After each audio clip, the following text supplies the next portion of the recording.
Salam jumpa Sobat Verbum Domini yang terkasih dalam Kristus.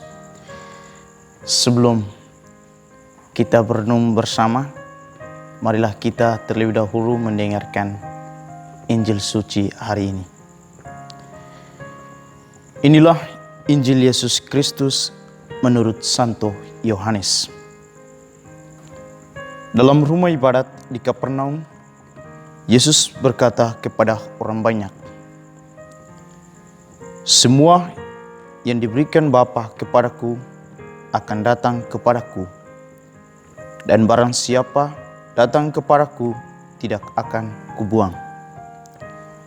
Sebab aku telah turun dari surga bukan untuk melakukan kehendakku, tetapi untuk melakukan kehendak Dia yang telah mengutus aku.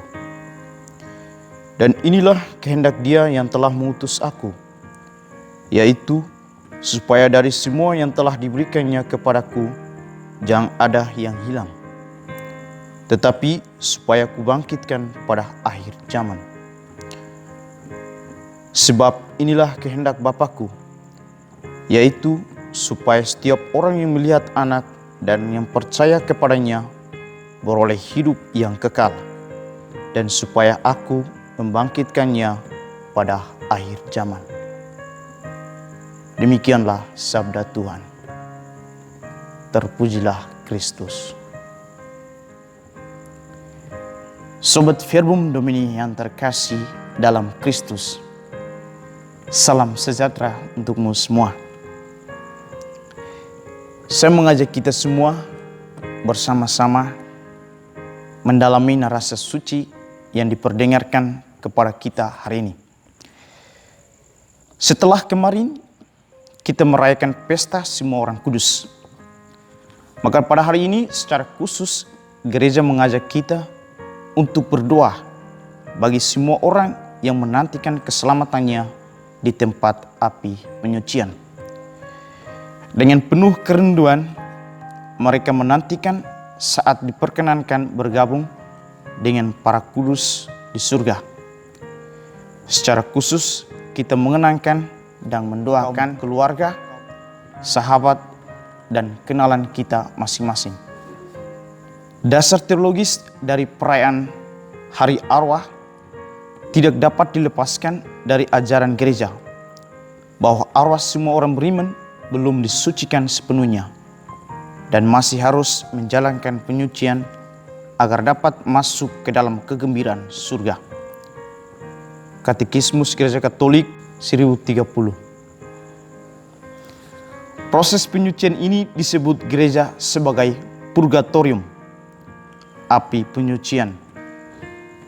Gereja juga menganjurkan amal, indulgensi, dan kari penitensi demi orang-orang mati. Kita semua bisa mendalami atau merefleksikan kedua hari ini, mengapa gereja merayakan Hari Raya Semua Orang Kudus pada tanggal 1 November dan mendoakan semua arwah pada tanggal 2 November. Kedua perayaan tersebut menunjukkan suatu refleksi iman bahwa kita manusia masih ada suatu ikatan kasih yang kuat antara yang masih hidup, yang sudah meninggal, dan yang sudah bahagia di surga. Hari ini semua orang meninggal mendapat kunjungan dari kita melalui doa di depan makam mereka.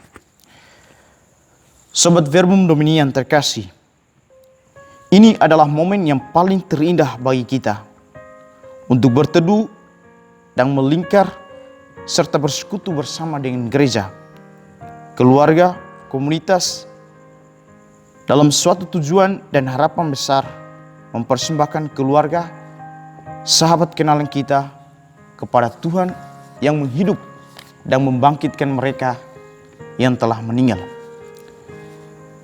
Sangatlah manusiawi bahwa melepaskan orang yang kita kasih, orang yang kita cintai, orang yang kita perjuangkan semasa hidupnya, orang yang selalu memotivasi kita, orang yang memberi dirinya untuk melayani kita, orang yang selalu memberi ceria dalam hidup kita.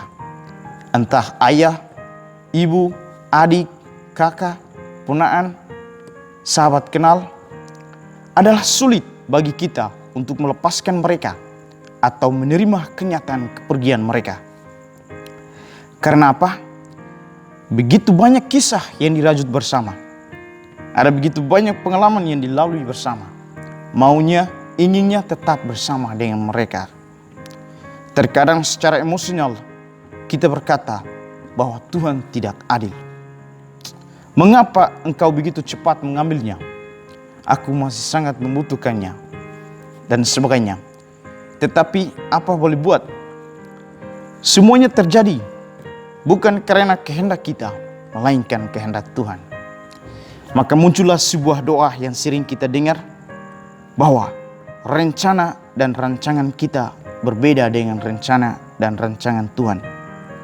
Sebab rencana dan rancangan Tuhan lebih tepat dan mulia. Injil berkata pula demikian,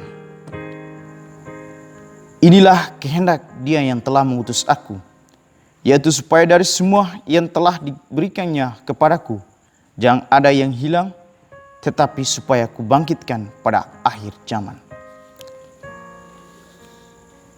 Maka pada momen ini, Sobat Verbum Domini yang terkasih, kematian adalah perpisahan antar jiwa dan badan, atau despedida ikus baklamar huisin, antar kita yang di sini dengan mereka yang telah beralih dari dunia. Pada hari ini, gereja mengajak dan menjawab kerinduan kita dengan memberi cara, yakni mendoakan mereka yang telah meninggal supaya relasi kita dengan mereka tidak putus. Hari ini pengenangan arwah semua orang beriman. Gereja menginginkan kita untuk memperkokoh hubungan kita dengan mereka yang telah meninggal di dalam doa dan ekaristi. Karena Kristus manusia ilahi telah mengalahkan maut dan Ia telah bangkit dari antara orang mati. Cinta yang dibangun di atas darah Kristus yang tertumpah akan menerobosi batas-batas maut. Kehadiran Kristus telah membuka mata iman setiap orang bahwa sesungguhnya Kristuslah sumber kehidupan itu. Ialah yang akan menyelamatkan kita, ialah yang akan membangkitkan kita pada akhir zaman, termasuk mereka yang telah mendahului kita. Percayalah kepada Kristus bahwa mereka kini bangkit bersama dengan Kristus. Kita tetap mengharapkan supaya mereka di tempat api penyucian mendapat kegembiraan di surga. Semoga rahmat Tuhan membantu kita. Amin.